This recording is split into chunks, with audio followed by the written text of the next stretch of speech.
Let's bring in Chris Stigall. He is Chris Stigall. Chris Stigall. I'm joined now by Chris Stigall. Host of the Chris Stigall Show. So let's bring in talk radio host Chris Stigall. Also, his podcast is a must-listen every day. Chris Stigall Show podcast. And host of the Chris Stigall Show. Let's bring in Chris Stigall. Please welcome Chris Stigall. The Chris Stigall podcast is presented by usmedicalplan.com. Save big money monthly and get better health coverage at usmedicalplan.com. Hey there, thanks a lot for downloading the Chris Stigall Show podcast. I know there are many, many podcasts you could choose from, so that you choose us is not a small thing. Thank you. Thanks for the 5-star reviews. Thanks, as always, for your written reviews at Spotify and Apple Podcasts. And I want to tell you about my friend in Cincinnati named John Ruhlman. Now, he runs a company called U.S. Medical Plan. And John has been a sponsor of mine and a friend of mine for a long while. And he has gotten calls from this audience, including calls from my own family, calls from colleagues and friends of mine who have shopped with him their current health insurance plan. And he has saved friends and family thousands of dollars, literally. Let me give you a for example. I have a friend who bought private health insurance for his family. His daughter had some special health needs that cost him quite a bit of money a month to get premiums covered for all of them. John found him identical coverage and saved him $2,000 a month. That's jaw-dropping money. My parents called John for a supplemental health insurance plan for their Medicare. John saved them $400 a month. Now, every nickel is precious, particularly when you're sitting on an income that you've got to count on for the rest of your days and you're counting your change. $400 is a lot of money. All right, so that's what John can do for you. Or maybe if you have no health insurance at all and you think it's too expensive, I can't afford it right now. He has over 100 different private health insurance companies all over the country that he shops and compares so that he gets you the best rates and never cheats you on coverage, by the way. It doesn't mean it's some scant coverage. Great rates, great coverage. Let John and his team at usmedicalplan.com go to work for you today. You can also call 877-410-4321. 877-410-4321, usmedicalplan.com. Oh, good, because I was actually looking forward to seeing this. It's a relief. I didn't know who the actor was. Hey, good morning. Glad to have you here, folks. Welcome in on this Tuesday edition of the Stigall Show. Looking at you, Houston, this morning. You're looking pretty before the sun's even up. If you're watching on the Salem News Channel, we have our cameras stationed all over the country for some beautiful looks, both inside state parks and around monuments and inside big cities. We're everywhere, ladies and gentlemen. And, of course, on 400-plus some radio stations now, I'm told, and signals overall. So growing by leaps and bounds, and thrilled to have you a part of it. And if you don't get to catch it live, you can always catch anything you miss or anything you want to hear again at chrisstigall.com. That's where we got the podcast or wherever you stream podcasts. Hope you'll check it out. I was just looking over this new Superman movie, which I'm actually kind of excited to see. Comic book geeks who study this stuff and go to advanced screenings and all that stuff, Fast Eddie, they rate and review this stuff. I got a friend who's into that stuff. I'm not, but he is. And so I care when he pops off about this stuff because he lives it. And he has seen an advanced screening of Superman, and he says that it keeps with the, I forget his word exactly, not dignity, that's not the word, but he says the new Superman movie is in keeping with the tradition that people who love Superman and the franchise will love. They like this guy. His name, I was just looking it up because, let's see, his name is David Cornswet. Cornswet is the new Superman. Don't know him, but my friend says he does a fantastic job. You'll be pleased. If you like Christopher Reeve and the other guys that have played, you're going to like this guy. But I see that somebody called Sean Gunn. Now, he's the guy, as I understand it, is he the guy behind the camera? He's not an actor in it. Is that right, or do we even know? Dude, I'll be honest. I hate Superman. I think he's stupid, but You hate Superman? I hate Superman, yep. So dumb. Now, do you hate all comic book movies, or you just hate Superman in particular? Just Superman in particular, yeah.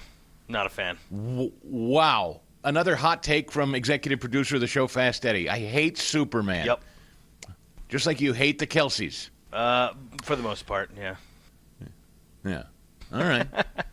So this is the way Tuesday's going to go down. All right. Well, so this guy's an actor. Sean Gunn, who's part of the new Superman, has said, if you don't support immigrants, just screw you and don't go see that. Why are these actors and these people behind these films that are supposed to be big blockbusters coming out, why are they daring you not to go see it?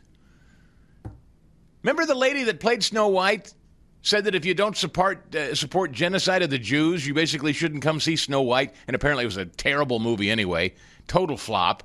That should have been a blockbuster success. And the lady that played Snow White was running around daring people not to come see it. Anyway, 2820, here's this guy Sean Gunn, who's part of this new Superman film apparently, saying if you're not pro-immigrant, don't bother coming to see Superman. It is exactly what the movie is about, I think, that, like, we support our people, you know? We love our immigrants. Yes, Superman is an immigrant, and yes, the people that we support in this country are immigrants, and if you don't like that, then you're not American. Well, there you go, Fast Eddie. If you don't support Superman, you're not American. So apparently you got to get out, too, because you just said you don't like Superman, and Gunn there just said if you don't support Superman, you're not American, so get out. Hey, well, luckily Trump created Space Force, so when Krypton's ready to fight, we'll be ready, man. All right?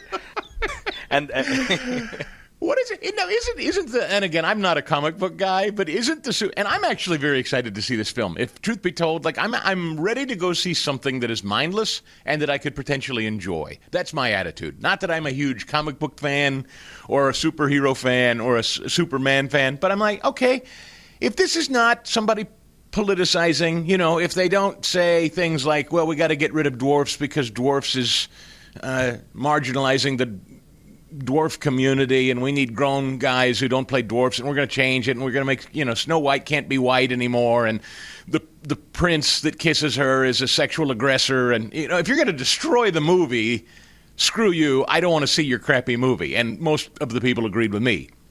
But I've not heard here to date that the new Superman has done anything to butcher the storyline or to not make it enjoyable. I haven't seen most comic book movies, I don't think. Certainly not any new Supermans post-Christopher Reeve. So I was genuinely, that comes out in like 3 days.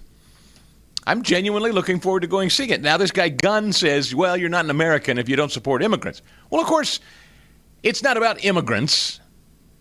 The issue is the word he left out, illegal immigrants and aliens. And at that, this became a big discussion yesterday, interestingly. I'm going somewhere with this.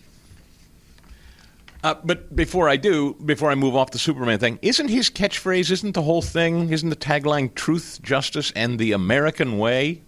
Isn't that his thing? Or is that somebody else's? Is that Superman? Truth, justice, the American. I thought it was Superman. Truth, justice, and the American way, which I think they long ago ditched American way because the hard left couldn't have an iconic superhero actually standing up for the country and saluting the country is great. But I'm pretty sure once upon a time they used to associate that with Superman, Fest. That is. True or false? Yeah, you're right. Absolutely right. Wow, that is from Superman. Huh. When did they ditch it? Ooh. Or does it say? Because I am sure at some point the DC people were castigated by the progressives and said, you got to ditch that American way stuff. Superman can't be American, and he certainly can't be pro-American. But I bet if you go back into comic book lore, and again, I'm not a comic book guy, but I bet if you do, you will find a rich history of people producing comic books and comic book characters that were very, very pro-America and the American spirit. And so when Superman was truth, justice, and the American way, I have every reason to believe that was, I don't know when Superman was created, but I have a funny feeling it was probably World War II-ish, maybe a little before. The phrase first appeared in 1942. You're doing really good. Yeah. Oh, sweet. Okay, pure guessing, by the way. You'd think I'm a fan. I'm not. All right, so we're entering into the World War II era when people wanted greatness in the country. They saw the country as strong. They saw the country as a superpower who was a saving force from an evil empire trying to march over Europe and the rest of the globe. The country was proud of its position in the world. The country was proud of liberating Europe. The country was proud of defending our homeland. We wanted a hero. Superman, born out of that era. Truth, justice, the American way. And then I bet you can probably trace, in fact, I'll bet there's probably a story out there. Superman ditches American way for something more progressive. I'll bet you if I just wanted to go digging, you will find that somewhere along the lines, probably somewhere 60s, 70s, 80s, the DC people who created Superman back in the 40s to make Americans feel good about the American way of life, They were told, that's gauche. That's boorish. It makes us sound sanctimonious and superior to others. We don't like that. Let's just ditch the American way business. And so here we are, fast forward to 2025, and they've remade a brand new one that probably is going to be beautiful looking, and all the CGI and AI and all that stuff that they use now to make it look incredible. And a guy in the film says, if you don't support illegal aliens, then you shouldn't support the film. You're not American. If you don't support people that have broken into the country, you're not American. So we've gone from truth, justice, and the American way from 1942 to in 2025, you're not American if you don't support illegal aliens breaking into the country. That's quite a trajectory in a pretty short period of time. But anyway, having said all that, illegal aliens, are all of them created equal? Fast Eddie, next question. Sorry, I'm peppering you with a lot of these, but I've been thinking about this quite a bit overnight. Okay. Are all illegal aliens equal? No wrong answer, just curious what you think. Okay, that's a tough question. Let me phrase it another way. Do you view people who have broken into the country, in the sense that they have all broken into the country, all of them have committed a crime? They're all illegal aliens by definition, so stipulated. After that, now you have what we estimate to be, let's call it for round math, 20 million people in the country illegally. Do you view them all as the same in status, in problem, in strain on the system, and the like? Of course. Actually, no, I don't. No. How do you differentiate them in your view? If you have committed a serious crime like murdering somebody, or you're a repeat offender, if you're a human trafficker, if you traffic drugs, that you are absolutely much more of a problem. You are not equal. You need to get out. So that's what's called, what's being called now a criminal illegal alien. Mm-hmm. Yes. You're against criminal illegal aliens. I think we all agree, well, unless you're a Democrat, in which case you go visit them and have margaritas with them in El Salvador. But most of the rest of the sane country, 80-20 issue, get rid of the criminal illegal aliens. We all know that. Now, here's the other question. For those who are working the farm fields all over the country, from New Jersey to California, you will find migrants, as they're known by some, aliens, illegals, immigrants, whatever you want to call them. You will find many, I assume hundreds of thousands, I don't know if it's millions, maybe it's millions, of people doing agricultural work and hospitality work who are not documented. They are illegally in the country. But they're keeping Las Vegas hotel rooms clean and running. And as Nancy Pelosi famously said, who will pick the crops? You hear the political class say that a lot. Who will pick the crops? Well, this has been on Donald Trump's mind, and it's got some people, maybe in this audience, wound up about it. We're going to explore it next. Sit tight. Oh, I like it. We're doing a little Pop Culture Tuesday.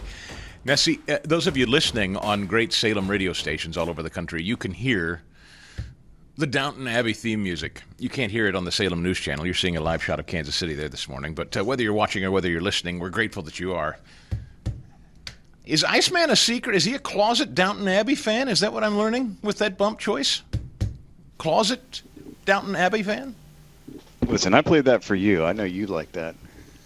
Oh, okay. You did it for me. So you're one of those guys that watch it but don't want to admit you watch it. Is that what you're trying to pull? I own it. I admit that I watched it and enjoyed it. And by the way, that film is coming out in September. And yes, I'm going to go see that too. And I'm man enough to admit it. Huh? How you like that? You know why? Because they don't get political in Downton Abbey. Now, I'm sure every one of them is a lib in the show, but you can. That's why I like mindless shows like that. It's mindless. It's a bunch of rich, old, aristocratic English people living high on the hog and having fights about being rich and English. And I think that's interesting. It's like The Crown. I mean, while there was politics in it, and Superman, same deal. I like to go see that stuff because it's mindless. It takes me out of the cesspool in which we find ourselves daily, which is the news cycle. So yes, I will go see Downton Abbey if you're mocking me in there. I hear you. You tried. You didn't like it? No, it's great. It's on my watch list. Did you watch it all? I haven't finished it, no, but it's a great show. Well, it's tremendous. I do commend it to you. In fact, I think I'd watch it again. I may go back and watch it this summer because there's such a dearth of things to actually watch. But we were talking about this Superman film earlier, and by the way, I was right. I looked this up a minute ago during the break. DC Comics announced the change of Superman's motto from truth, justice, in the American way to truth, justice, and a better tomorrow. I knew they ditched it. In fact, I remembered there was a story specifically about ditching it. They ditched it on October 16th, just 4 years ago, 2021. And they announced it at something called Fandom, DC's Fandom. DC Comics changed Superman's motto to truth, justice, and a better tomorrow. Why? Quote, to reflect a more global, inclusive perspective, moving away from the U.S.-centric American way to align with modern values and Superman's evolving role as a universal hero. You see, even in popular culture, even in film, even with comic books. Not that that's news, but this iconic American character created during the World War II era, truth, justice, and the American way, Captain America, all of that stuff. All of those things were a sense of pride and strength in the American way. And this, over the decades, actually became counter-culture. Popular culture said it is unseemly, it is ugly, it is grotesque to them to think that we would have a popular figure celebrating the American way of life. We need to be globally inclusive, don't you see? I knew it. Anyway, the impetus for all of this, of course, if you're just tuning in, is that one of the guys affiliated with the new Superman movie just said on the red carpet, this is about supporting basically illegal aliens because Superman is an illegal alien, and if you don't like that, you're not an American, so don't come watch the film. This led me to a conversation that started popping yesterday. And that is what Donald Trump said at the Iowa State Fair. I didn't have time to get into it. There was so much going on to catch up with over the long holiday weekend. This was not really top of my mind, but I did note he said it, and we kept it handy. 2789. Take a listen. Tom Homan. And we're working on legislation right now. Susie, right? We're working on legislation right now where farmers, look, they know better. They work with them for years. You had cases where, not here, but just even over the years, where people have worked on a farm for 14, 15 years, and they get thrown out pretty viciously, and we can't do it. We got to work with the farmers and people that have hotels and leisure properties, too. We're going to work with them, and we're going to work very strong and smart, and we're going to put you in charge. We're going to make you responsible, and I think that that's going to make a lot of people happy. Now, serious radical right people, who I also happen to like a lot, they may not be quite as happy, but they'll understand, won't they? Do you think so? Madam Secretary, look at you with a white hat on. Do you think they'll understand that? You're the one that brought this whole situation up. Is he now? Who I don't know, is he talking to Brooke Rollins, the Secretary of Ag, off camera there? Or is he talking about Kristi Noem, Homeland Security Secretary? I'm not clear. I know Kristi Noem was there in Iowa over the weekend with Trump. But anyway, he said that we got to do something with some of the illegals working on farms and in hotels. And he said some of the radical right people won't like that. Give me a second. I'd like to explore that some more. Okay, let's do this. This has been... I said to a friend of mine yesterday, I went into the holiday weekend feeling so supremely good about things. And I still do, incidentally. I'm not... in fact, let's just go down the list quickly. Rather than I start off negatively, I don't want to sound like a rain cloud here. 2809, let's just go down the list of where things stand at present. No other president in modern history has worked harder and faster to fulfill their campaign promises than Donald Trump.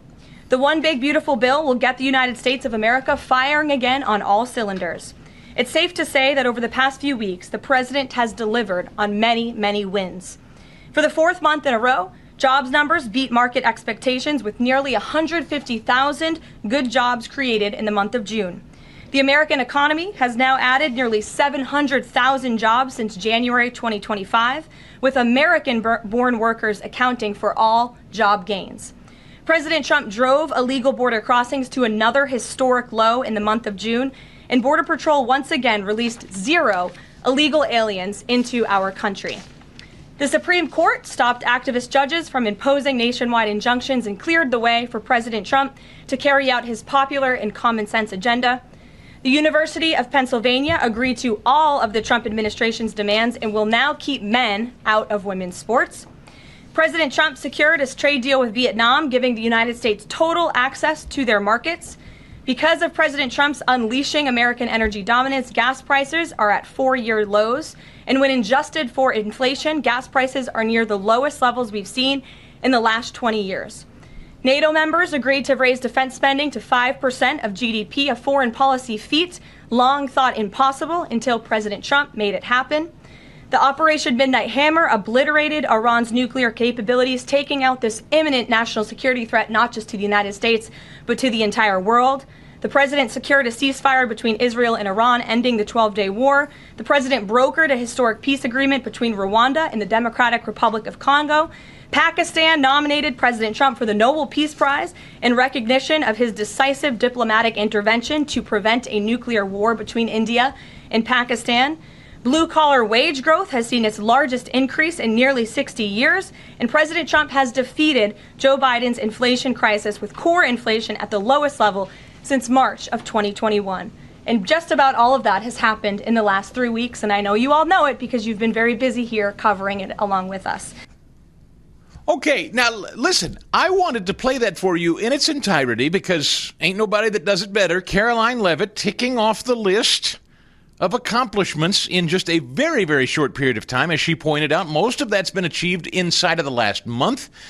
But you're talking about an administration in the first 6 months that achieved every one of those things that she just mentioned. I don't quibble with a single one of them, and I don't think most of this audience does either. But, Fast Eddie, I'm hearing a lot of what have you done for me latelys out there. All of that was last week and last month and this last 6 months. It's after July now, and we're forward-facing, and we're mad.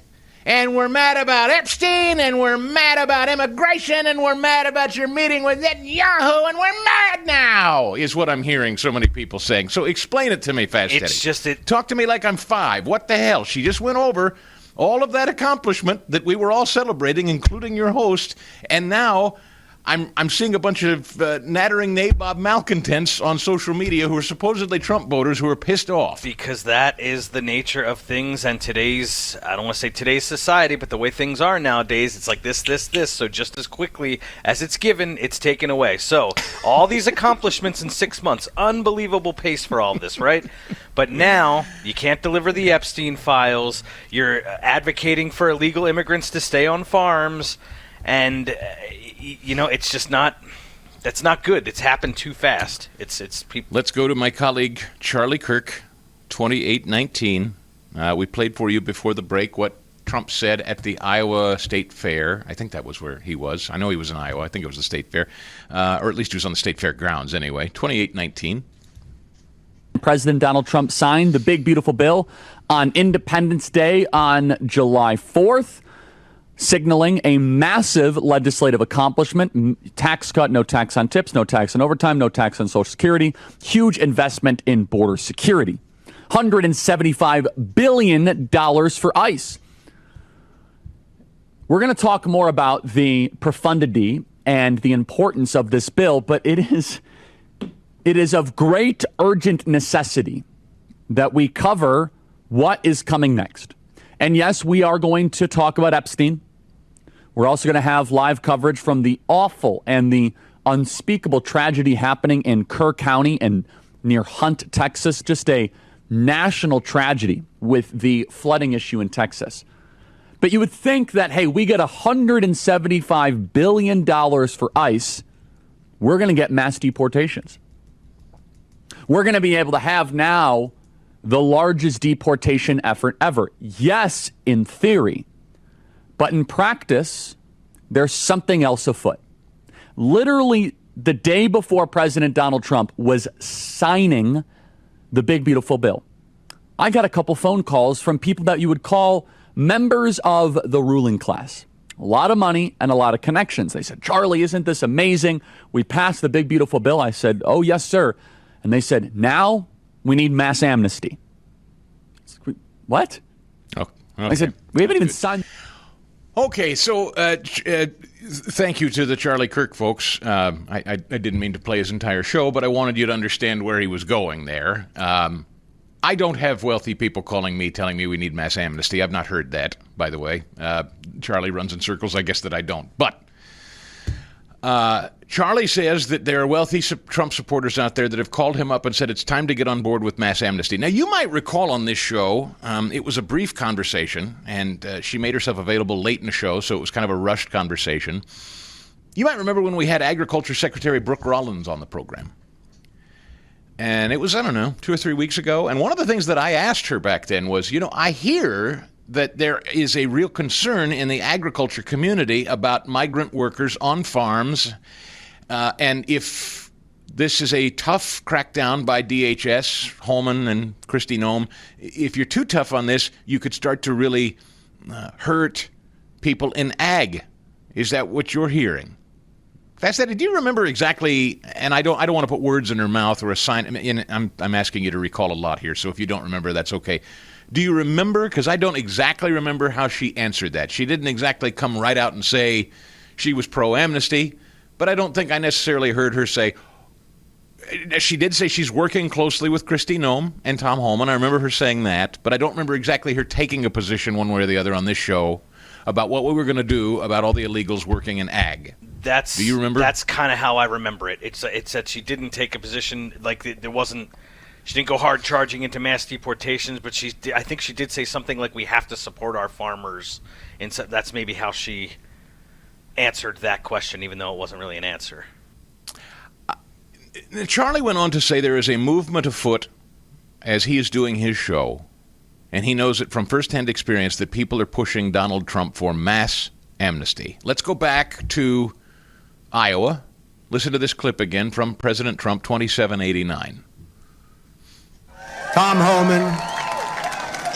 And we're working on legislation right now. Susie, right? We're working on legislation right now where farmers, look, they know better. They work with them for years. You had cases where, not here, but just even over the years, where people have worked on a farm for 14, 15 years, and they get thrown out pretty viciously, and we can't do it. We got to work with the farmers and people that have hotels and leisure properties too.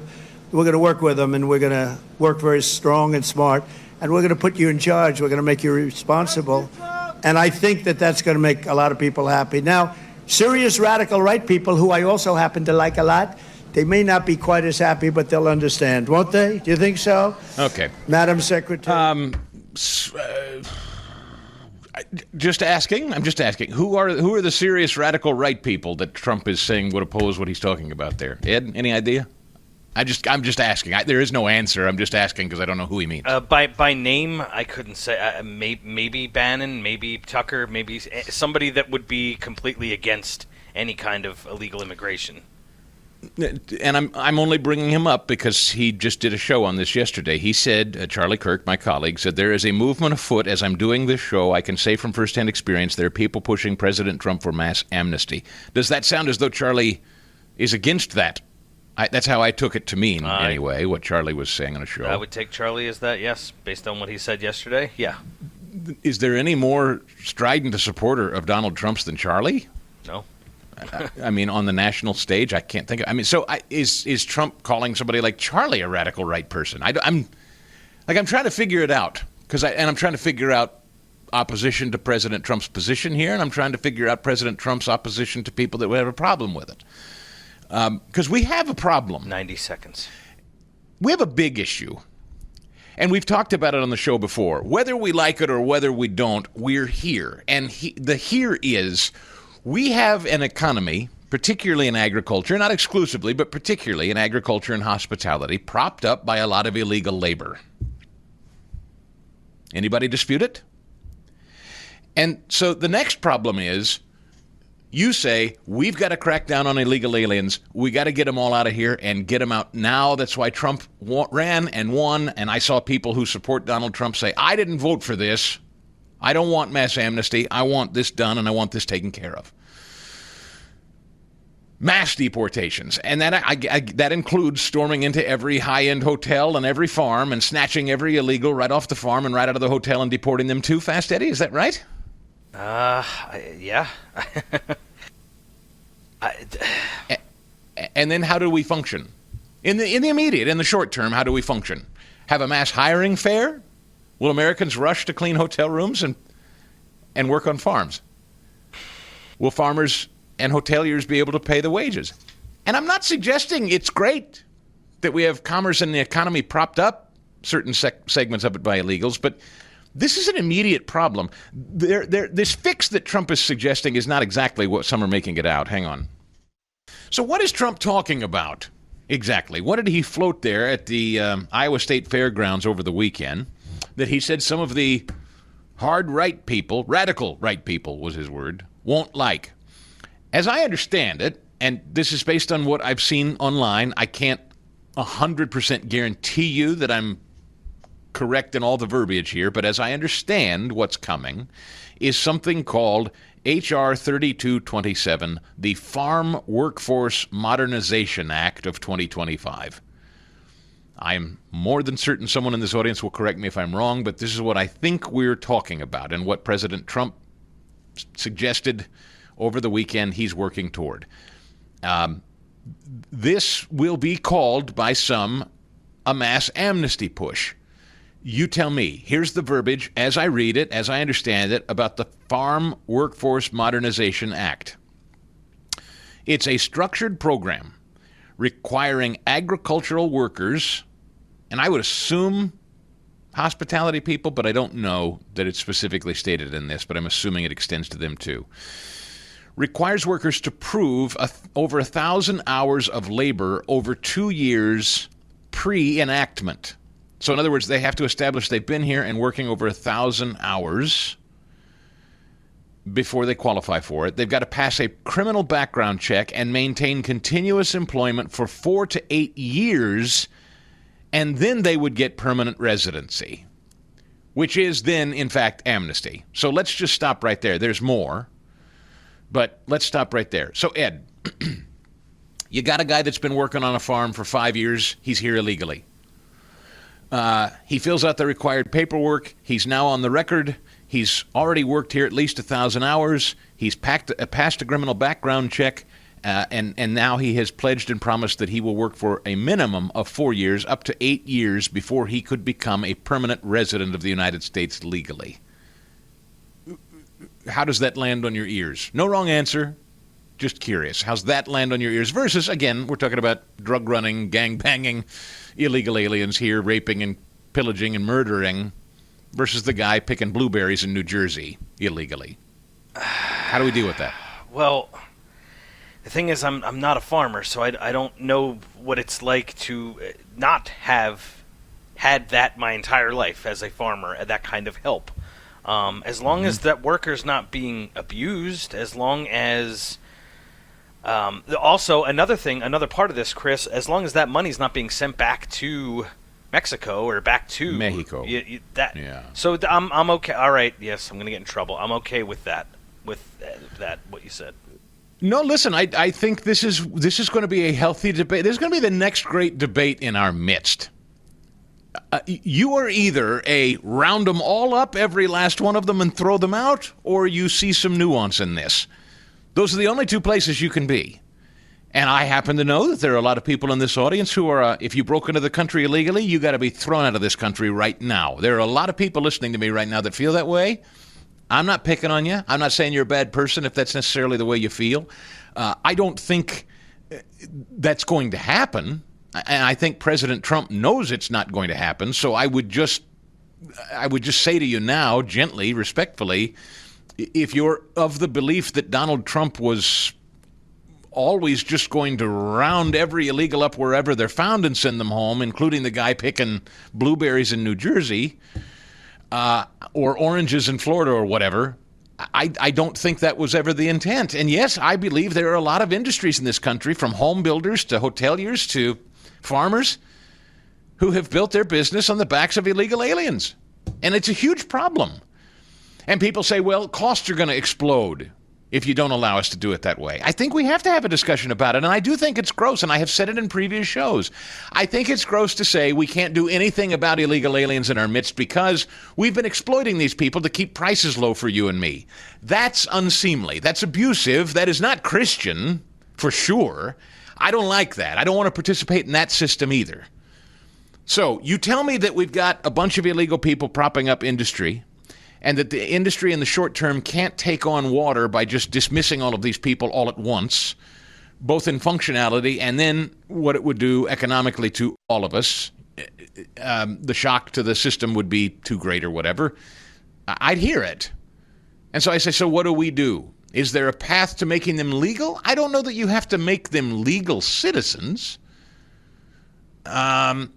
Can you let them earn a wage and be on the books, paying taxes and being productive, helping this farm or whatever, this hotel function? They're on the books. We know who they are. They've passed a criminal background check. And they're paying taxes just like you and me. They're not drawing any transfer payments from taxpayers.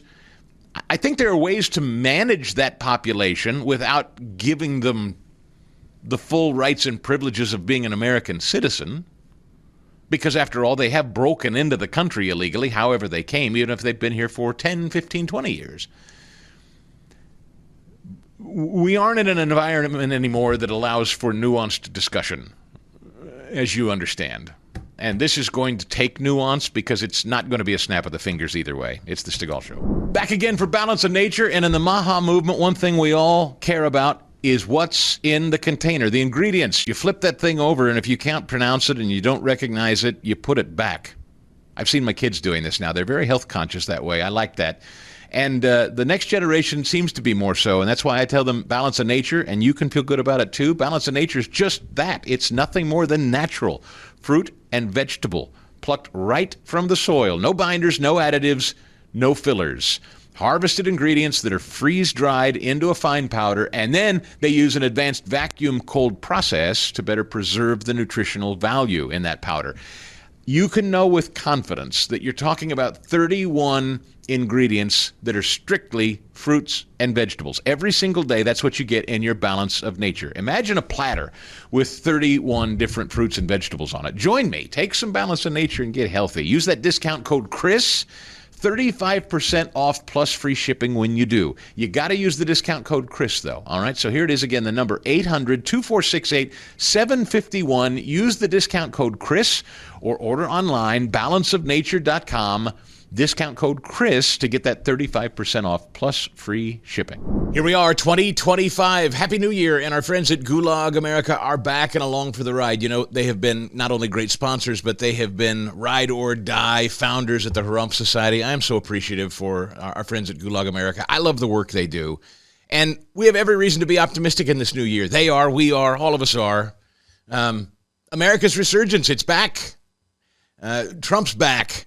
And Gulag America wants to continue to be your premier source for topical and satirical apparel and other gear designed to help give you voice for your love of liberty and your desire to see America great again. I know we all share that in common. Gulag America does too, but that doesn't mean that the deep state's not going to be busy at work. They're not going to go gently into the good night, as they say. So Gulag America is ready. They want you battle ready. They want you geared up, and they've got hilarious stuff for you to buy, and they're going to give it to you at a deep discount to kick off the new year. You ready for this? You take 15% off all orders at gulagamerica.com when you use my promo code CHRIS15. So if you go shopping today and you see a shirt you like, and you will because they're hilarious, go to gulagamerica.com, type the promo code CHRIS15. That's CHRIS15. Type it in the checkout, and then you'll save big. Enjoy the new year. Enjoy new savings with that same quality, that same hilarious attitude that you've come to expect from our buddies at Gulag America, where they say, it's not our wish, it is our warning. Listen, ladies and gentlemen, let's just start by stipulating something right now. Some people in our tent on our side, as I've explained to you before, are making a living off of just being contrarian and unhappy, and that's the business model. And so if you're just being contrarian and you're just being unhappy for the sake of being happy for clicks or views or whatever, then that's where you'll stay. And I can't help that. But that's not this show. This show is genuinely trying to sort through problems, hopefully making the country better, and trying to, I mean, not me, but those in elected office, hopefully we're furthering a conversation about how we can actually improve and better things. And people, there are always going to be people that are going to be unhappy with it. But it is not enough to just simply sit there and say, well, I'm mad at Trump. This is mass amnesty, and I can already hear it. I'm going to wait till the end of the show because I don't want to read what I am sure are going to be angry emails and angry posts on X that I'm sounding wobbly or squish or pro-amnesty or whatever. I am not. But we have a problem. And the problem is, whether we like it or not, our economy now has been built on illegal labor. And I'm not offering a solution to you here. I'm not saying that's a good thing. I'm just telling you the truth. That's where we are. When you go to the grocery store and you buy a carton of blueberries, I'm laying odds it was picked by somebody who wasn't here legally. I can't, now, I mean, if you go to a family farm or something, different deal, but you know what I mean. If you go to a big grocery store chain and you're buying produce, I lay odds that somebody illegal picked it. If you go to a big hotel, I lay odds that there are probably people on that staff cleaning or cooking that are not here legally. If you go to a big restaurant, I bet you there are people in the back washing dishes and cooking who are not here legally. Now, you can be Tommy Tough Guy and say, get rid of them. Get them out of here. Okay, that's fine. Have that attitude. But in the short order, what then do we all do with the restaurant, the hotel, the grocery store that's all now kind of built its business, and your consumption is built on that too? It's the same, and Fast Eddie made the point during the break, it's the same conversation that we've had about all the Chinese goods that we're importing. Trump's the first guy to come in and disrupt that whole system and say, look, we can't sell to China, but we're pumping in all this Chinese crap for free? That's outrageous. That dynamic's got to change. We got to make stuff here. We can't make all the stuff with slave labor over there. Trump's trying to change that dynamic. But it's not going to happen overnight. You're not going to build factories overnight. Just like you're not going to be able to staff hotels and restaurants and farms with people overnight. You're just not. The dynamic of that, the economics of that, fair-minded people who aren't just in this to be contrarian understand what I'm saying. This is not hard to figure out. It's very, very easy for me to say, anyone who has this discussion is soft and they want amnesty and I won't stand for it. It's not what I voted for. It's so easy for talk show hosts to say, that's not what I voted for. Okay, I also, I would like to still be able to go to the grocery store and to a hotel and to a restaurant and buy what I need and enjoy myself. And if those things cease to function for a while, then okay, we got to have a hard conversation that the economy's effectively got to grind to a halt for a while until we course correct and we start asking hoteliers and grocers and farmers to pay, I don't know, how much more in salary to try to entice Americans to be hired to go do it. Does that sound about right, Ed? I mean, am I being unfair here? By the way, if you're just joining us, I've spent the better part of the hour trying to unpack this problem. It's a real one. It's here. And I'm starting to hear people say they're angry at Trump because he's starting to flirt with this idea that there are certain sectors of the economy he acknowledges that are dependent on illegals, and he wants to deal with that without dispatching with every single one of them, and this is making some mad. This is not what I voted for, they shout. So have I painted this picture about right? No, you have. And again, these are industries, some of these, like farming, I don't know farming. You know what I mean? Like, I don't know what it's like to be a farmer, a modern farmer in America, right? I'm not saying it's right. And hear me. I don't want you to think for a second I'm saying I'm happy with it. Listen, open borders are what got us here. Open borders. Try and I hear you. I hear you. I can already read the emails. Stigall, they let all these illegals in here ultimately so they can let them vote. You're not wrong. You're exactly right. I don't disagree. Barack Obama and the great kind of organizational flowchart, if you will, of the American left was to radically change the demographic of this country, ultimately to impact the electorate. and to codify Democrat rule forever.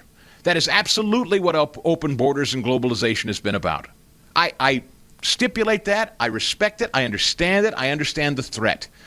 But I also understand, for better or worse, the Republicans didn't do anything about it, really, in any meaningful way. In fact, they went along with it in many ways. The Bush clan, for instance, perfect example, Exhibit A. The Bushes and the Romney types were leading our party for years and years and years while we had an open border. So I can't tell you I like that it happened. I can't tell you I like where we are, but we're here, and I have to deal with what's real and what's in front of me. And a magic wand, or a snap of the fingers, or Tom Holman taking out a lasso and rounding up every last illegal and sending them home today is not going to immediately fix what is now an immediate economic problem. This country is now built on the backs of a lot of illegal labor. What do you do about that? You have to have a conversation.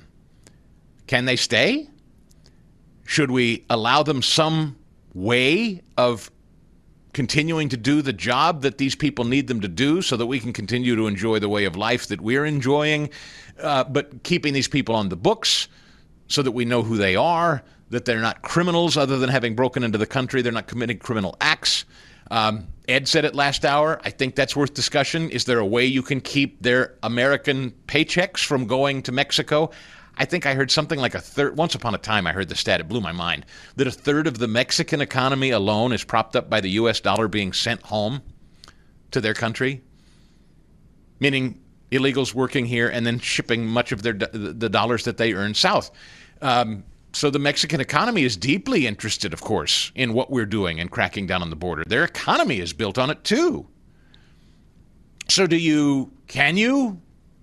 Is there any way to stop people who are here illegally but making a farm function or a restaurant or a hotel function, keep them on the books, have them paying taxes, and stop them from sending money south? Can that happen? Maybe. I don't know. I'm talking out loud, folks. I'm not saying I have the solutions and I know for a fact how it can be done. I'm just talking out loud. We certainly have to have a conversation about whether you count these people in the census. Fast Eddie, if you allow them to stay and work, should they be counted in the census and given representation in Congress? Should they be allowed to vote? I think everyone, 80-20 issue, would agree if you're in the country illegally, you shouldn't be allowed to vote. So should they be represented by representatives in Congress through the census? I mean, Chris, you are talking about people, human beings that are now... You're saying it's legal for them to be here because, they're doing jobs. So I think that, yeah, you do have to count them in the sense. Yes, they're human beings. Yeah. So do we, you count them in the census, and then people say, well, they'll all vote Democrat. Here's something I will say, too, about that. I actually don't believe that all illegal aliens will instantly vote Democrat. I actually don't believe that. I actually believe people that are literally here physically working are, again, different than the gangbangers and the drug runners and the human traffickers. There is a distinction, and I think we need to walk and chew gum at the same time and talk about the distinction. There is one. I do believe that a lot of people, too, are Central Americans, South Americans, Mexicans. I believe these people, on balance, that are here working legally are, on balance, it's been studied, not making this up, they are traditionally very family values oriented, socially conservative on balance, generally people of faith. The Democrat Party is none of those things. So I'm not suggesting allowing them to vote, but I think many of you rightly are suspicious that ultimately that's where, if Democrats get control, they would gain the right to vote. So you talk about this legislation that Trump is introducing, perhaps, this, and I was just reading a little while ago, the farm... what was that thing called? Anyway, if you were with me last hour, I was kind of reading the definition of what it was, and I lost it here. Sorry, stand by. Well,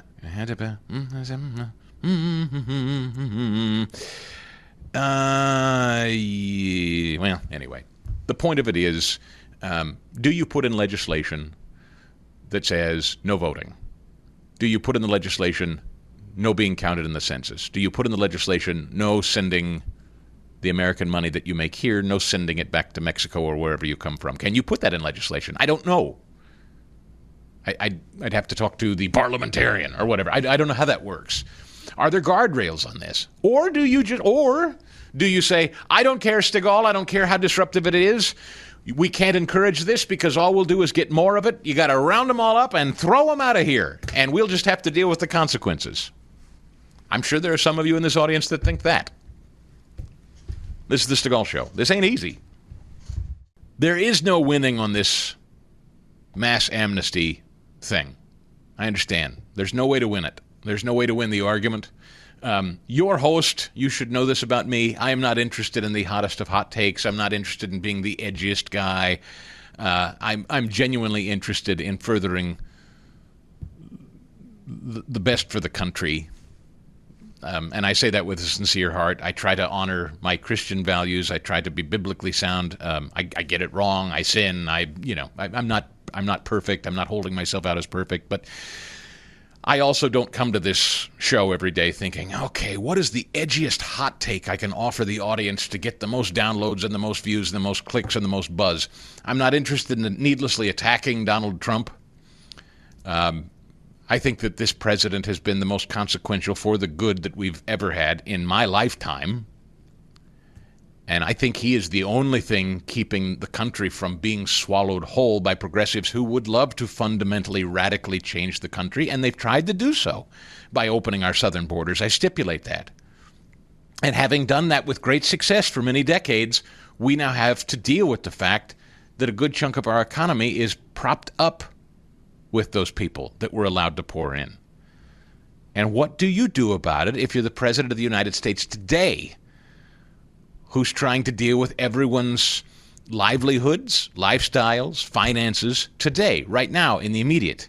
You don't have the luxury to act on a dime and just shut it all down, because it does have real consequences, and it will have consequences for you and me. Now, you can say we all ought to just suck it up and tough it up, and if that means the economy, certain sectors of it grind to a halt, okay, so be it.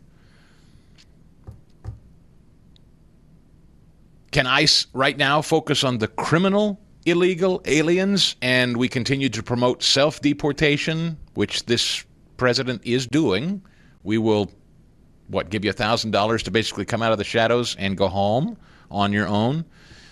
Is there a process to bring them back legally? Is there a process to get them on the books? Again, are there stipulations that we can make so that they're not counted as full legal citizens? H-1B visas. I know Vivek and Elon Musk got in trouble for that.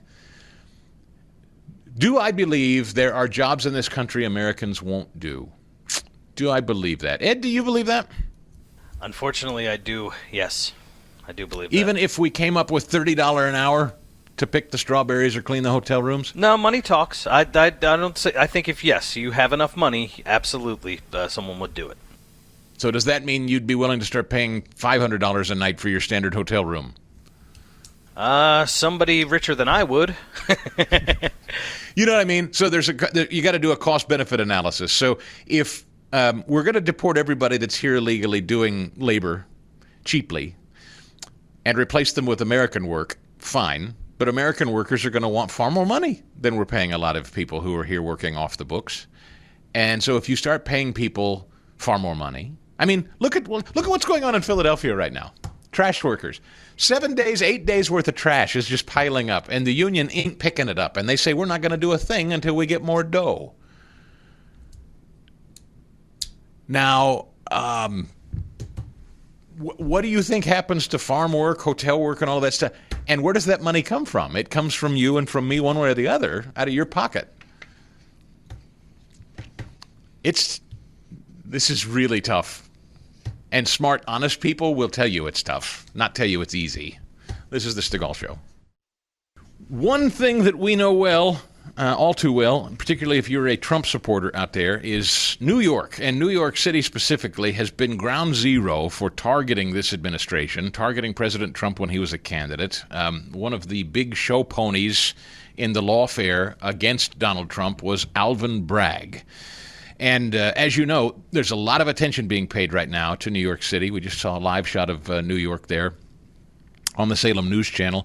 You're talking about a really radical socialist, avowed publicly confessing socialist Islamist on the Democrat ticket that could be the next mayor.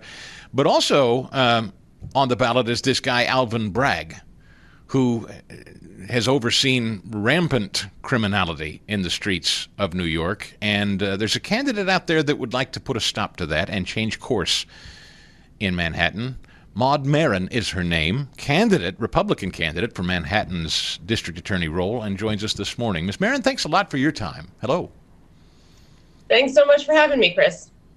Of course. It is, for those of us who are watching it from a distance and don't live in the middle of it, it just sounds many days like a war zone of sorts. I mean, talking about getting on the subway these days, it sounds like it's something most people would just avoid doing. I talked with some people who just traveled to Manhattan recently, and they said, we just avoided the subways altogether. Is that about right?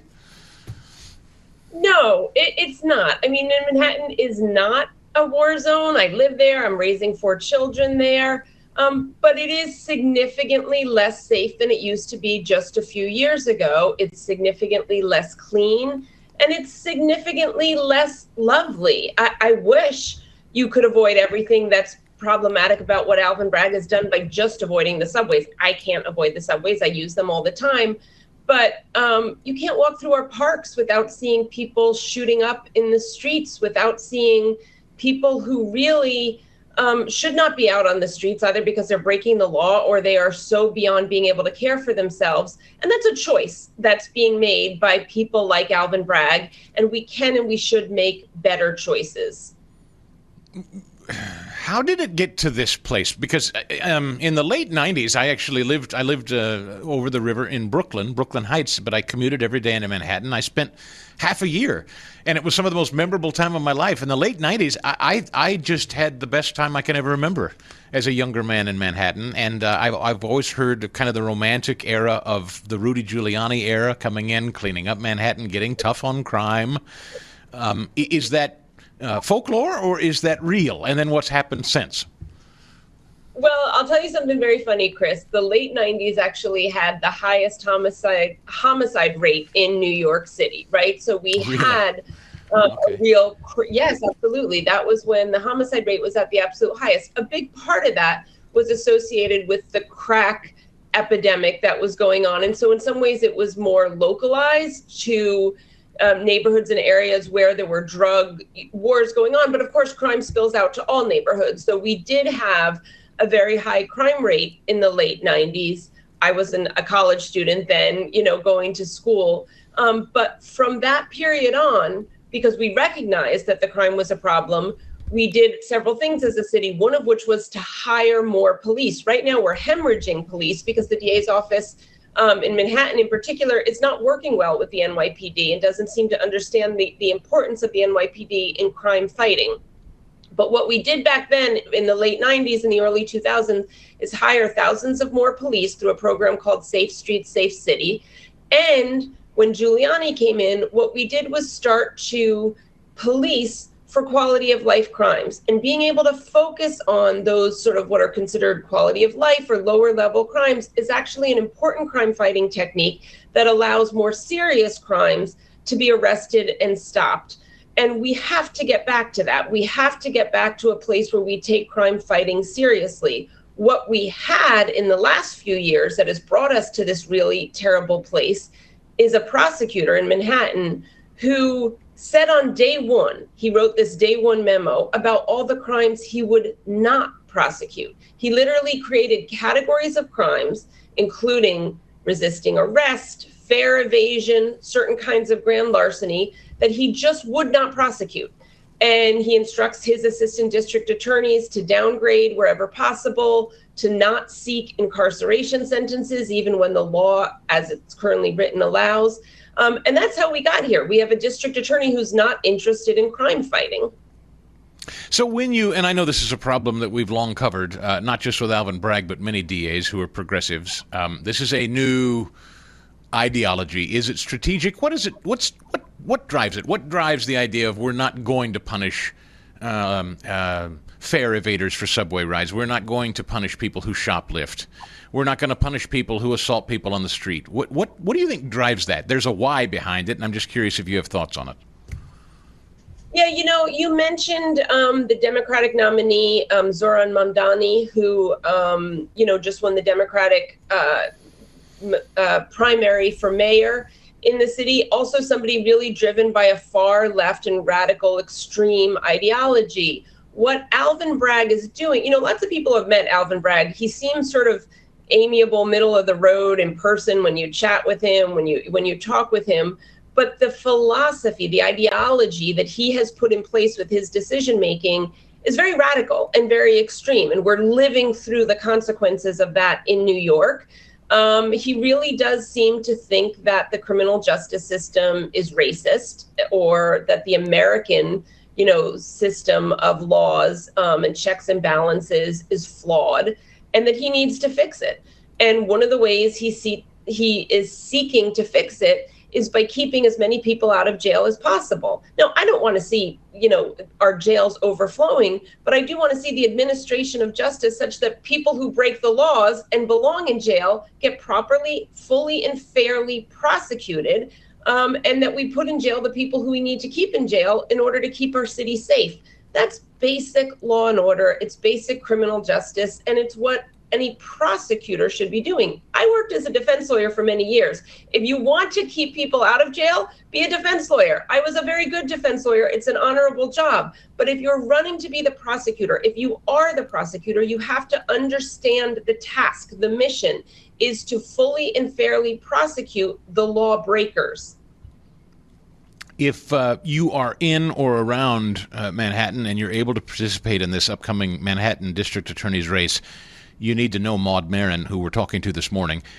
Maud for Manhattan is the campaign website, MAUD, maudformanhattan.com, and you can follow her on X at Maud Marin, MARON. When you say police working with what would be your office if you win, is it true at present that many police on the streets of New York and Manhattan, they feel like, well, I'm not going to bother with this or that because ultimately it's going to go to Bragg, and Bragg is going to just let this guy go. So I'm just going to turn a blind eye to what I'm seeing. How do you view policing right now under Alvin Bragg? I don't think that's a feeling by the police. I think that's a reality by the police. The police that are working in Manhattan right now know full well that they can execute a perfect arrest, get everything right, and the case won't be prosecuted because Alvin Bragg's office is at this point over 50%, well over 50% of the misdemeanor cases are not being prosecuted. So, and the office, both because of the change in bail laws in on the statewide and because of decision-making Bragg makes, very few people are detained pre-trial because of Bragg's philosophy of keeping people out of jail. So, the police are absolutely correct to understand that no matter how well they do their job, there's a certain number of arrests that simply won't be prosecuted by Bragg's office. Is that demoralizing? Yes, we know it is, because we see the number of police leaving, how hard it is for the NYPD to hire right now, and how hard it is to keep senior staff in their jobs and in their positions. And that's a major problem for our city. Over the years, obviously, New York makes a lot of news. A lot of media is in New York, so maybe that's why we hear so much about it. But, I mean, we've heard about actors walking the street and being assaulted. I remember, a couple of years ago, Fox News had a Christmas tree outside their building that was lit on fire. And these people, we often hear when we follow up with stories like that make national news for one reason or another, you often hear about these people walking. Sometimes on the same day, or the illegal aliens that assaulted the police officer, walking the same day they're detained for assaulting a cop. It's just, I can't imagine being a police officer in Manhattan to see that one of your own is assaulted by an illegal alien and they're released in the same day, Maud? I'll tell you, Chris, I talked to members of the NYPD, both, the uniformed officers and the senior staff. They're frustrated and they want to do their jobs. We have a police force, an excellent police force in New York City that can do their job and delivered us some of the lowest crime rates of any major city in this country for several years in a row when they were able to do their job. And that's what we have to get back to. I'll also say that, yes, there are all sorts of scary crimes that are being reported. Every city will have crime at some point. We can do a lot better in New York City and in Manhattan to lowering it. But sometimes it's the everyday little things that I think are so frustrating for New Yorkers. Right now, I'm not in New York City. I'm going back into Manhattan this afternoon. But right now where I am, I can walk into a pharmacy and pick a bottle of shampoo off of a shelf or pick toothpaste off of a shelf and decide what product I want to buy. When I get back into New York City, guess what? I can't do that because the way we've written our laws and the way Alvin Bragg is prosecuting is designed for lawbreakers and not law followers. So we have all of the items locked up in a pharmacy. That's not the way a high society should function. Maud Marin, maud4manhattan.com. We will stay in touch. Good luck to you. What a blessing you would be. What a change, a welcome, refreshing change, should you win. Good luck. More in a minute. It's Amazon Prime Day. Ed, do you partake in Amazon Prime? I guess week. They're extending it to a week. Does this excite you? Here's my mother. My mother yesterday, I am not making this up. In fact, let me just share with you a text. This is the relationship that I have with my mother, Ed. Oh boy. She sends me a text yesterday and she says, "Hey, quick question. What model Ring system do you have?" Meaning like the Ring doorbell, right? She says, "I'm hoping to score one on Amazon Prime Day and didn't realize there were so many options for doorbells. For us, the simpler the better, as long as it can cover our front stoop, but also the front yard, driveway, cul-de-sac, and back." Okay? So she asks me, what system do we have? And I say, I just simply respond, we use Blink and have had an easy time with it. My mother responds, "Oh, okay, well, unfortunately, we've tried Blink, and it hasn't been satisfactory for us." She then says, "I've heard nothing but good things about Ring, and it sounds like more of what we're needing for security purposes. So I'm guessing that's what we'll do." Now, what is your natural response to that? Which I didn't respond because, I try the biblical approach at all times with my parents. I respect my elders. I respect my parents. So I didn't text back what I wanted to text back, which would have been what? I don't know, man. That's between you and your mom. The normal human reaction. Someone say, if I say, "Hey, Ed, what's good here at the restaurant? I've never eaten here before." And you say, "Oh, try the chicken parm." And I go, "Oh, I don't like chicken parm." Right. What would your reaction be to me? Well, then you wouldn't know. Why would I? Yeah, I don't. Why are you asking? Correct, Or yeah. No. In fact, the better analogy would be, "What's good here at the restaurant?" And you say, "Try the chicken parm." And I say, "Oh, I don't like chicken parm. Everyone that's eaten here tells me the lasagna is best." Right. Then why did you ask me? Bingo! That's it.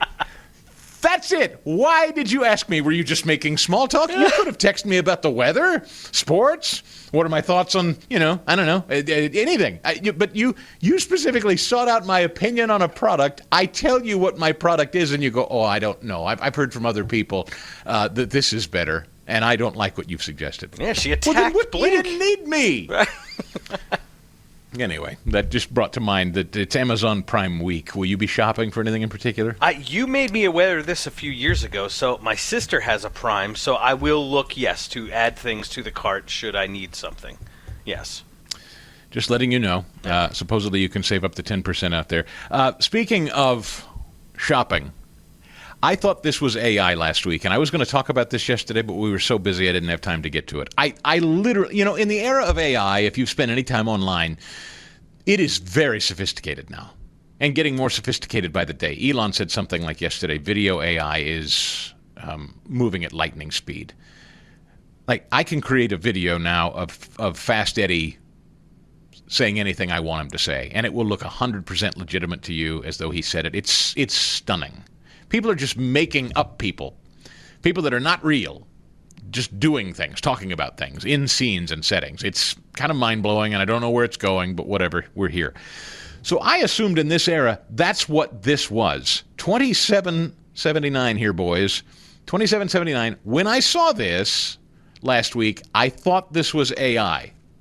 Caution, those of you watching on the Salem News Channel, those of you listening, this is not AI generated. I just love everything about the 4th of July. Friends, family, barbecue, and fireworks. And as you and your families are out there, don't forget to stay hydrated. Plezzy Hydration or Plezzy Fizz are great options with less sugar to try out this weekend. Have a great holiday weekend, everybody. That was the former First Lady of the United States, Michelle Obama, who we don't see much with Barack anymore. A lot of speculation still that the relationship is on the rocks. Now, I know that she scores something like $1 million plus per speech. Last time I read, that's what she scores. This is like at least $1 million whenever anybody invites her to speak anywhere. Is she that hard up for cash, Fast Eddie, that a former First Lady is now pitching beverages? I wouldn't think so, man. No, that she can't be, right? No. So do you imagine that's a friend? Is she doing that as a friend? Maybe like a personal favor for a friend? It's got to be. Right, yes. Yes, I will say that it's someone she knows that's trying to launch a product. Yeah. Does money change hands, do you think, or she's just doing it as a friendly gesture? Oh. Maybe money changes hands, man. Maybe. Is that, I mean, look, whatever. It's, God bless capitalism and everything. That's a strange thing to see. A First Lady pitching a beverage. You won't see Melania doing that. She may sell a book or something, but this is the Stigall Show. It's been my pleasure and honor to talk about Bob Spinato at Williamsburg Dental in Broomall, just off the Blue Route, as my dentist and friend of over 12 years now. But now he has 2 brand new associates, his daughter Alexa and Dr. Geddes. Tell them about him, Bob. Yeah, it's really a thrill for me to have both the dentists, my daughter and Dr. Jared Geddes. One of the things that I love about them both is when they don't have a patient in their chair, they're in my room watching what I do and trying to learn from me. And we hear enough about the new generation, and they think they know everything and they don't want to work. And I've got 2 dentists who are really, really want to learn and really, really willing to learn to work hard. And I enjoy learning from them. They brought some new skills and some new technologies to our office that will be great benefits to our patients. And so, if anything, I think that having them both there is going to expand and lengthen my career as opposed to shorten my career. Pick up the phone or go online, make that appointment, 610-353-2700 or williamsburg-dental.com. Hey there, it's Chris from my good friends at Texas Bullion Exchange, the good people that tell you there is no reason to live with all of this angst and anxiety about the markets going up and the markets going down. Why don't you just do something that has helped people calm their nerves in volatile markets for years? Texas Bullion Exchange, real physical gold as part of your savings. That's what they do. It's not about getting rich quick, mind you. It's about helping protect what you've already earned. And if you join Texas Bullion Exchange's Principal Protection Program, you're going to get 3% bonus in silver on your entire gold portfolio. Now, this program protects the value of what you've earned. So when you put it into gold and then it's time to sell, you get back what you paid. Never less. In fact, usually it's more, but it's never less. And isn't that reassuring? This program protects the value of your gold. Take the pressure off. You and your loved ones can face the future with confidence when you put gold in your savings and claim your 3% in bonus silver when you do it. 855-839-2728 is their number. 855-837-2728. Or visit buytexasgold.com. Again, 855-839-2728 or buytexasgold.com. It's Texas Bullion Exchange. Experience, integrity, and value. Oh, I just opened my email box. Good grief. You people. My prediction was right. Even touching the third rail of Amnesty, Fast Eddie. Woo! And certainly not that I'm a pro-amnesty show. I don't want anybody coming away from the show accusing me of it. But the fact that we're now broaching the issue again, I knew it. I could hear the clicking of keyboards all over the country. And my email box is loaded up with you screaming at me through type. I'm not... I don't come to you as a proponent of any position. I'm trying to just lay out facts. I understand all of the problems with it, but I don't have simple solutions. And I think people that are suggesting they do are not being honest with you. But then that's for you to decide. Telephone number 855-STIGAL if you'd like to get in here. Glad to have you along on the Salem News Channel. All over the country. We're on hundreds of radio stations now. And we're so grateful to have you aboard. And thanks for catching up on the podcast and the 3 times a week newsletter at the Harump Society. We're glad to have you aboard, however you choose to consume the show. Our friend Big Joe Bastardi, who is the chief forecaster at weatherbell.com, he has written a fantastic bestseller called The Weaponization of Weather in the Phony Climate War. We haven't talked with him in a while. And I thought it important to get him back because, naturally, when there's a massive natural disaster, it immediately turns political, Big Joe. Let's go over to CNN 2823. Here's Dana Bash to kick it off, Joe.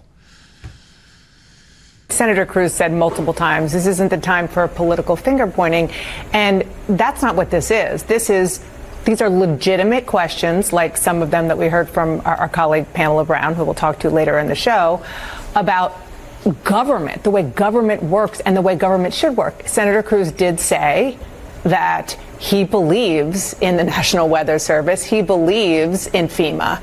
And so I would not be surprised if those sentiments gain traction in a different way now that they have seen this happen, sadly, generally, but also that it's happened not in a blue state, but in a red state that is harder for Republicans to politicize. So, Joe, good morning and welcome in. President Trump didn't believe in FEMA or the National Weather Service until Ted Cruz raised the issue and there was a flood in Texas. Good morning. Yeah, the ignorance and arrogance on display by these people is, it just gets amazing to me that they are this ignorant as to how the weather works, the power of the weather, the majesty of the atmosphere, so that everything they see is the first thing they've ever seen. And this is a big problem in our society today, in that people just do not understand and look at what's happened before. I don't care if it's Russian collusion. I don't care if it's COVID. I don't care if it's Hunter Biden's laptop. It's right through the entire common thread of our society today. I don't think people are evil. I think they are influenced by evil. And there is some kind of evil going around today that involves, especially in the climate situation, deception, distortion, and delusion. Now, the National Weather Service was on top of this well in advance, all right? They were looking at the situation 2 days in advance. They issued flash flood watches and outlined the threat of an extreme event 12 hours in advance, and then went to the warnings 3 hours in advance. There were 5 people on duty instead of 2. They knew darn well what was coming. They have the tools to do what they need to do, and trying to accuse the administration's DOGE cuts or whatever it is. And by the way, I agree with them on climate. Well, I mean, in some ways, Chris, the NOAA pushing climate the way they did has masked the advancements in actual weather forecasting that are going on at the National Weather Service. And I do feel bad in some of the cuts that I know about, is that they seem to be sort of caught up in the whole let's get rid of the climate situation, which I agree with. I don't think it's ridiculous that we have dumped so much into so-called climate research. It's a phony climate war. The large-scale natural... Joe, may I just jump in and ask for clarification? Are you saying that you do think in the National Weather Service or NOAA there have been cuts that you don't agree with, that you think are too aggressive? Is that what you're saying? Well, I have to look at everything, but you need to be able to analyze data, put that data together, and use that data to make forecasts. And if you're going into things like research into hurricanes, research into tornadoes, research into lightning events, research into drought, those kind of things are the battle today. You see, we have to confront the battle today. Folks, the weather is not getting worse.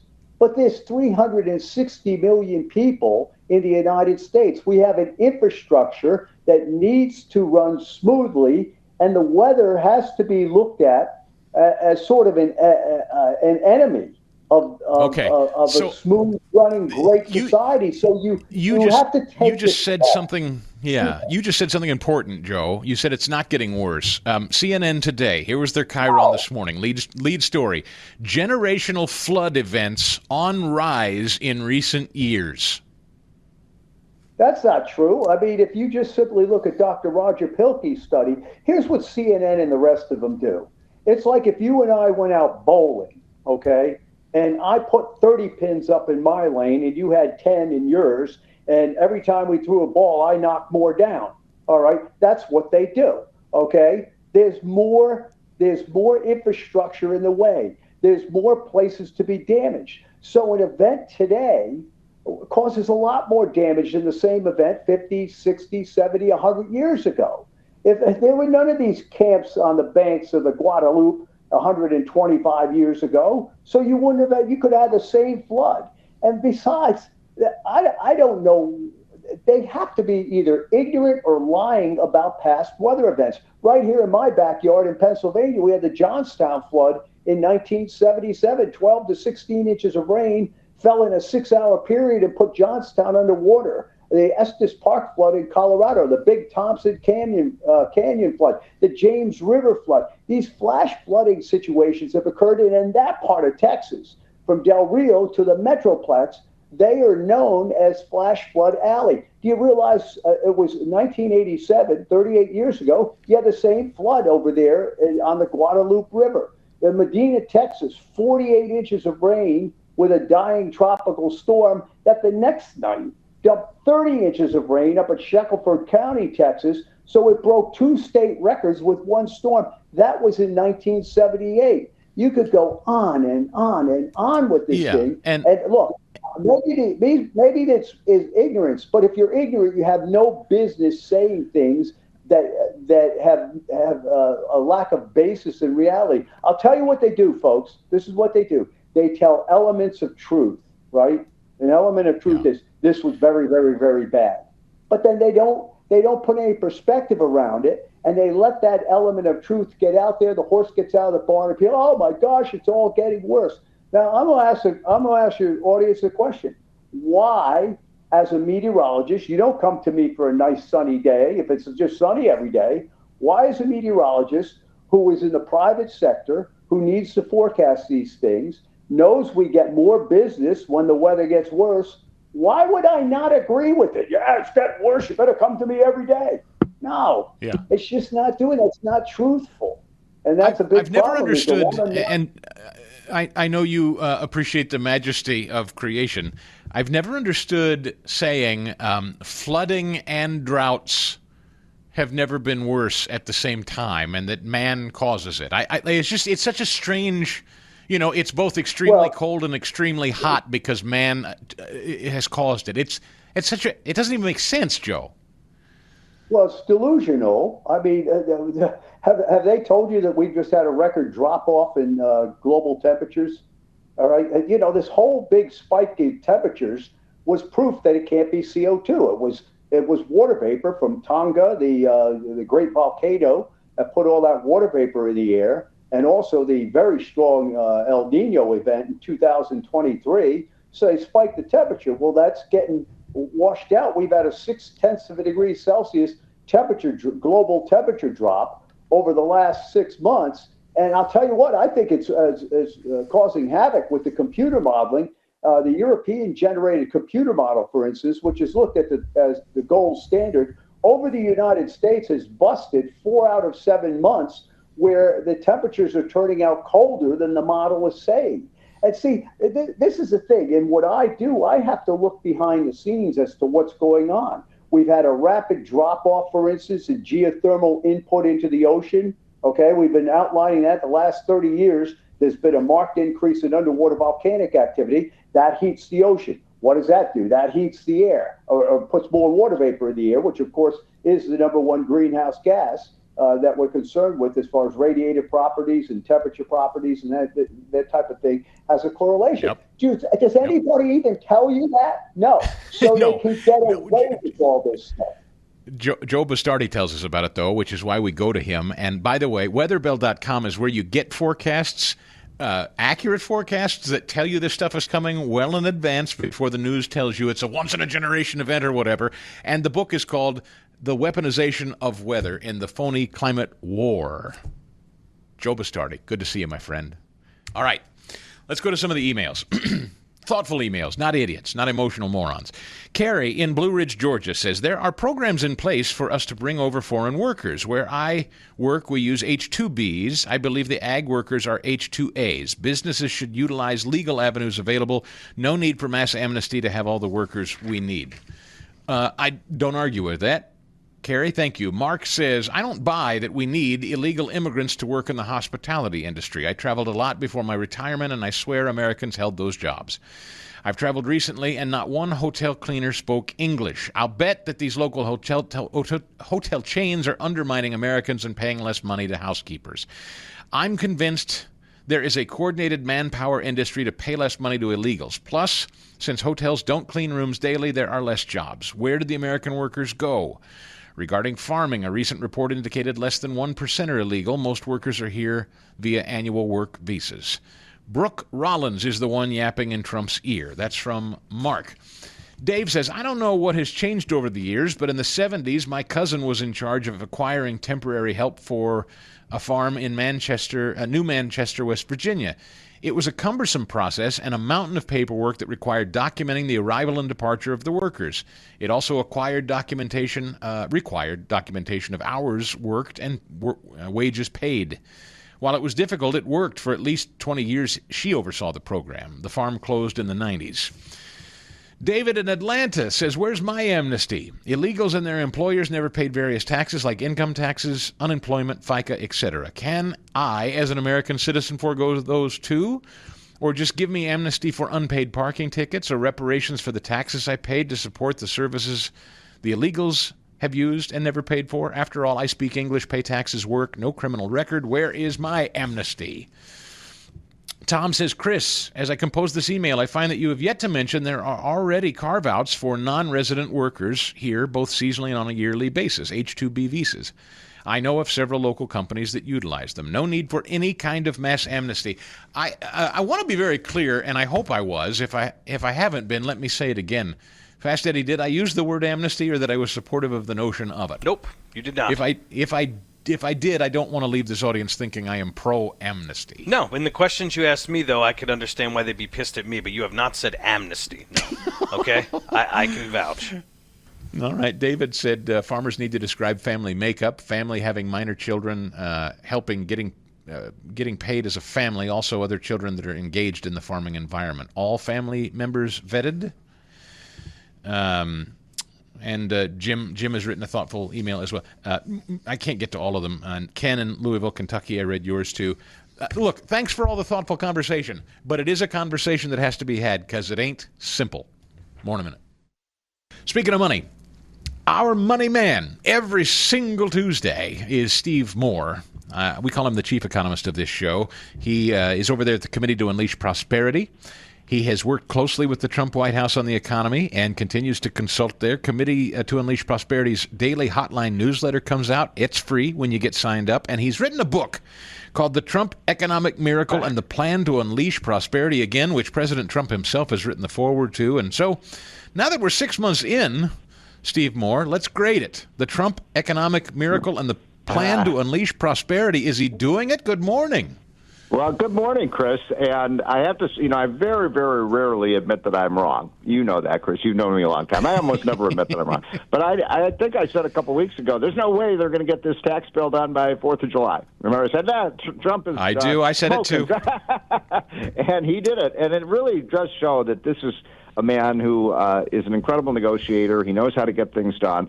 Look, the economy is really hot right now, and remember back in the middle of April when you and I were talking, I was on the ledge ready to jump. I mean, the stock market had crashed and things weren't looking good at all. And just in the last 3 or 4 months, things have really turned around big time.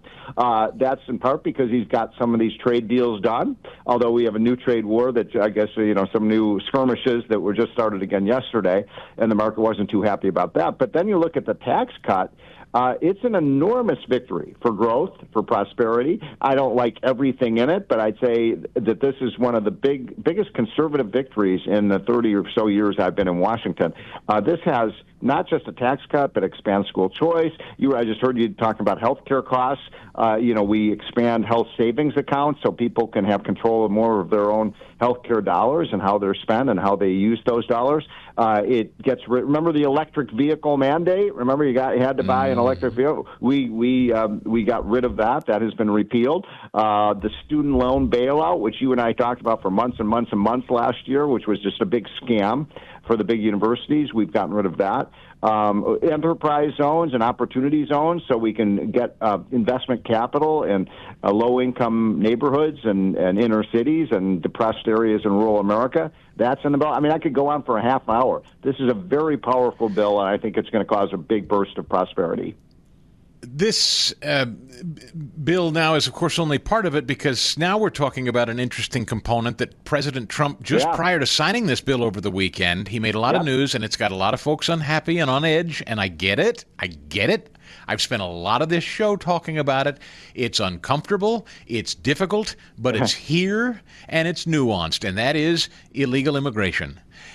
It is a huge component of our economy. Whether we like that or not, whether that should be or not, is a separate debate, and I'm sorry that we have to have it, but we do, and President Trump feels we've got to deal with it. Now, there are people in this audience, and I respect and understand it, who feel like we cannot reward and encourage law breaking. Right. And I'm of that mind as well. But but there's a but, Steve, right? I mean, there's a but. There's got to be. We've got to figure it out. I don't have all the answers, but what say you? I don't either, but I agree. First of all, let's start with the fact that Donald Trump has completely, and Tom Homan, who he's a friend of mine. He's done an amazing job. I mean, the guy is incredible what he has done. For people who don't know Tom Homan, you see him on Fox News all the time. He is the border czar. He's doing the job. Remember, Kamala Harris was supposed to be the border czar, and all of a sudden 8 million illegal immigrants came into the country.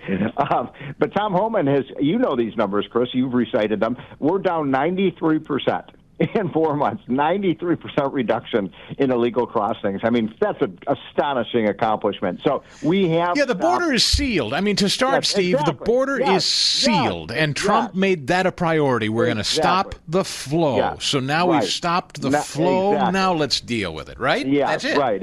Exactly. So that brings me to my second point, which is, now you've got, we don't know the exact number. Let's say it's 8 or 10 million illegal immigrants in the country. I mean, we really don't know exactly how many there are.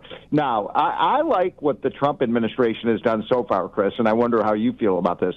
First of all, he's done the really smart thing of getting rid of the worst people first. I mean, the gang members, the criminals, the people who, come in and commit rape or other crimes, the drug runners. He's gotten rid of most of those. Not all of them, because some of them are hard to capture, but a lot of them have been moved out, which has made America a lot safer. And that's a big accomplishment, again, for the Trump administration. Now, the question you're asking is, what do you do about somebody who came in over the border, they're working in the fields in San Diego, they're picking fruit or vegetables, they're paying their taxes, they're doing, what are you going to do? Are you going to deport them? Trump said the other day, look, our farmers need some of these workers.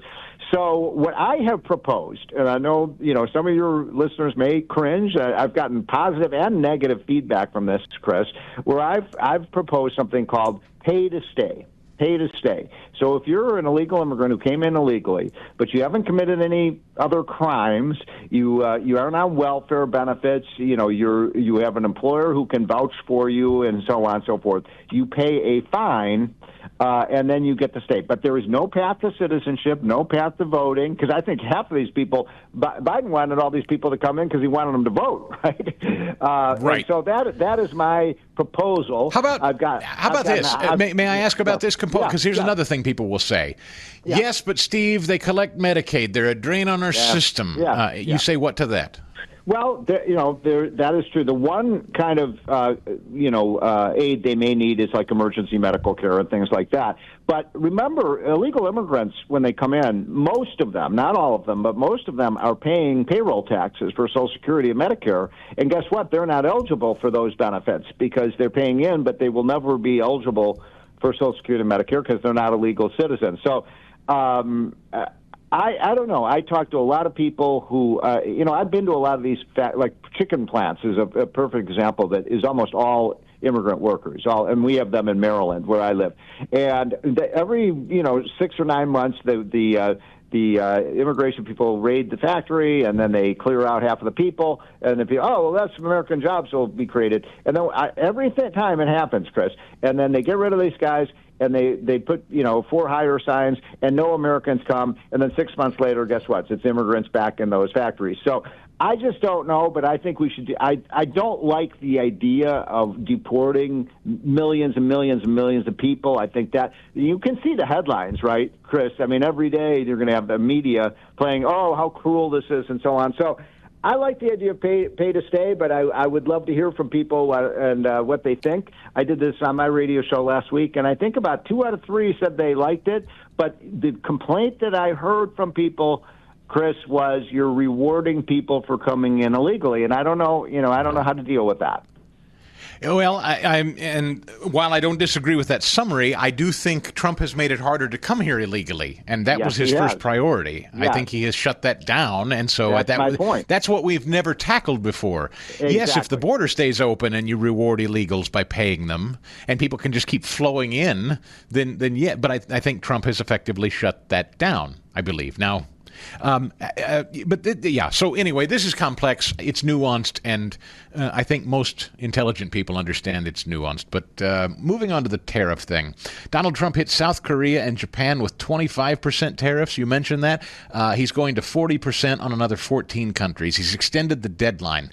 And you said the markets didn't like that. The markets so far, by the way, and the economy generally, and hiring last month, it has not impacted it. Yeah. Are you surprised that Trump's tariff policies have not impacted the economy negatively? So what happened was, the pattern has been very clear since the start of the year. Every time Trump talks about tariffs, the market goes down. I mean, it's like as clear as the sun rising in the east. So then, when he gets these trade deals consummated, guess what? The market goes way up. And so the market is up this year, despite, the problems we had in March and April. So it fell a little bit yesterday because Trump mentioned tariffs again. But here's my prediction, Chris. I think Trump will get trade deals with Korea. I think he will get better trade deals with Japan and some of these other Asian countries. And guess what the market's going to do? It's going to go right back up again. Do you, with not a ton of time left, Steve-O, do you ultimately think that Jerome Powell will give the rate reduction or no? I've asked you this before. I continue to maintain the one explosive match that could be lit here economically is a reduction in the interest rate, but he doesn't seem to want to play ball. Well, I'm modestly for an interest rate cut. I don't want the government to keep flushing cheap dollars in the economy. That's what Biden did, and that's what led to the inflation that killed the economy. So the most important thing for Trump is to make sure we don't have another recurrence of inflation like we had under Biden, which just wrecked the economy. So I would go for maybe 1 or 2 small rate cuts, but I want to make sure, look, you don't get prosperous by printing money. If that were the case, then Cambodia would be the richest place on earth, or Zimbabwe. You need real growth, and Trump has got us on a path to prosperity. He really does. And the reason they call it supply side economics, which is myself and Larry Kudlow and Steve Forbes and others, we want to increase the productive capacity of the country, more output of goods and services. And guess what happens when you produce more apples? I ask you this all the time, Chris. What happens to the price of apples? They go down. They go down. It's the Trump economic miracle, Steve Moore. He wrote the book on it. Trump wrote the foreword. Thank you, my friend. More in a minute.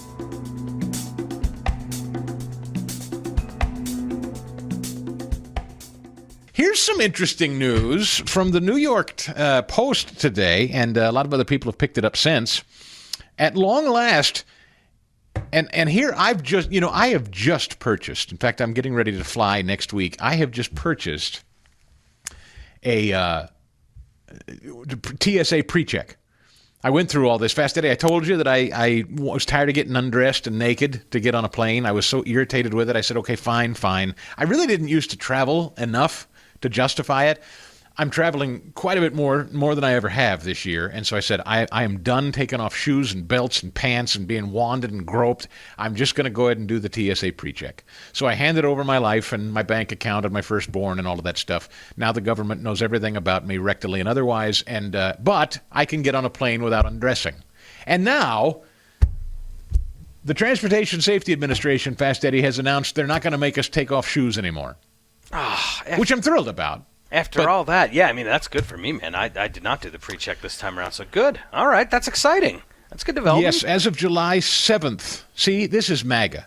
Make America Great Again indeed. As of July 7th, according to an internal memo reported on by numerous travel industry sources, passengers will no longer be required to remove their shoes at agency checkpoints. The document is said to have cited technological advancements and reevaluation of potential threats as deciding factors in the shoe statute's reversal. The change is, in fact, being rolled out at airports across the country as of today, which I'm reading this as of yesterday, July 7th. So travelers who apply and are cleared for TSA pre-check have long been able to enjoy not walking on filthy airport floors in bare or stocking feet, writes the New York Post. But now the rest of us will be able to experience the sensation for the first time since the shoe bomber Richard Reed smuggled explosives in his footwear back in 2001. Children under the age of 12 and travelers above 75 years of age were also previously exempt from widely detested decree. Does anything make you more angry than watching an old person? Look, it makes me mad when kids are subjected to it, but I get furious when some infirm elderly man or woman is sitting in a wheelchair and you see these goons groping them and patting them down. I'm like, the guy can't walk.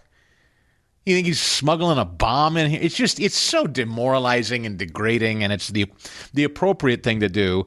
There are said to be caveats, however, writes the New York Post. Passengers must be in possession of an approved, now required Real ID document and must not require special screening.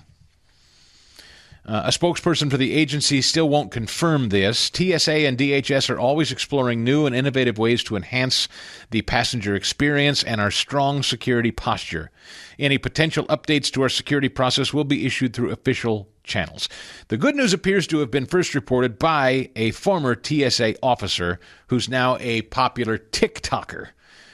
Travelers took to the comments to share their thoughts on the potential new rule. I'm so happy. This just changed my airport fit game, and on and on and on. I will say, prior to my TSA pre-check, do you not think about how you're dressed before you go to the airport?